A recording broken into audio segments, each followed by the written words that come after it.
को लेकर के मैंने ITI लगाई है।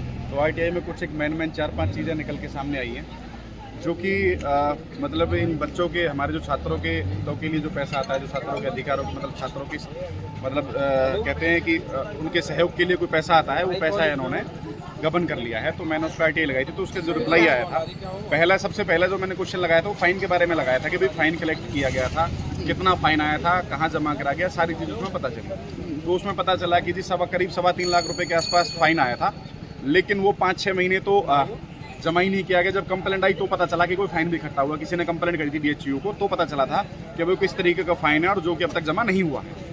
उसमें भी जब अभी के जो प्रिंसिपल उन्होंने जब कमेटी बनाई, तो कमेटी में ये पता चला कि भाई उसमें भी काफ़ी सारी त्रुटियां हैं।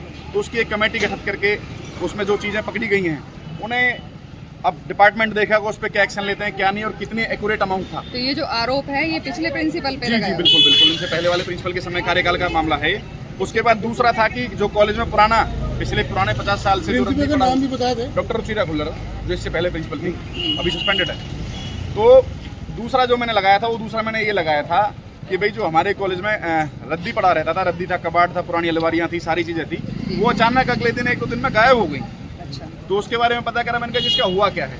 तो उसके बारे में इन्होंने बताया कि भाई जो कि कॉलेज के पास में जो रद्दी बेची गई, इसके बारे में कोई भी डॉक्यूमेंट्स, कोई भी रिकॉर्ड इनके पास अवेलेबल नहीं है। जो प्रिंसिपल है वही इसके लिए मतलब जिम्मेदारों से ही पता है, इसके बारे में हमें नहीं पता है। कॉलेज की कोई भी संपत्ति बेचने से पहले या डिस्ट्रॉय करने से पहले कोई तो अनुमति ली जाती होगी ना? बिल्कुल अनुमति लेने, उसका रिकॉर्ड रखा जाता है, ऐसे थोड़ी। तो इस बारे में टोटल कितना अमाउंट का गबन किया? देखिए, उसका तो जब टोटल अमाउंट का तो तब पता चलेगा जब इसके बारे में टोटल पूरी तरह से इसकी जांच होगी, तब पता चल पाएगा भी कितनी चीजें बेची गई हैं। क्योंकि जब चीज खरीद के लाते हैं तो रिकॉर्ड में उसका रिकॉर्ड मेंटेन होता है। 25 अलमारियां थी, 30 अलमारियां थी, कितनी संदूकें थी, कितने बेंच थे, कितने किलो रद्दी थी।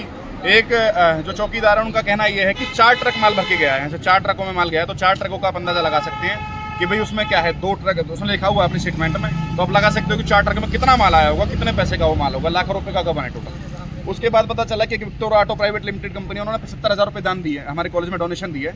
वो एक क्लर्क के माध्यम से इन्होंने निकलवा करके प्रिंसिपल ने खुद अपने पास रख लिया। वो क्या किया उस अमाउंट का, इसके बारे में भी इनके पास में कोई रिकॉर्ड अवेलेबल नहीं है, इसमें लिखा हुआ है। इसके बाद एक हमारे यहाँ पे ना एक सेमिनार हुआ था, उस सेमिनार के बिल मांगे थे मैंने, लेकिन सेमिनार का इन्होंने मोटा ब्यौरा तो दे दिया, लेकिन वो सेमिनार की जो मुझे एक्चुअल में पर हेड वाला सिस्टम था, जो सारी चीज़ें थी, मुझे छोटी बातें जाननी थी, वो मुझे इनसे पता नहीं चल पाया। उसके बारे में दोबारा से ITI लगा दूंगा अभी। इसके बाद इन्होंने एक चौकीदार को रखा था HKRN से अलग, उसके लिए पूछा था मैंने, उसके लिए कोई कमेटी बनाई थी, कोई परमिशन थी, कोई नहीं थी, क्या था क्या नहीं था। तो उसके बारे में पता चला, इन्होंने बताया कमेटी वाज फ्रेम्ड, कमेटी तो बनाई गई थी, but neither committee was consulted for the appointment, not did the committee recommended any appointment, all the decisions were taken by the then principal.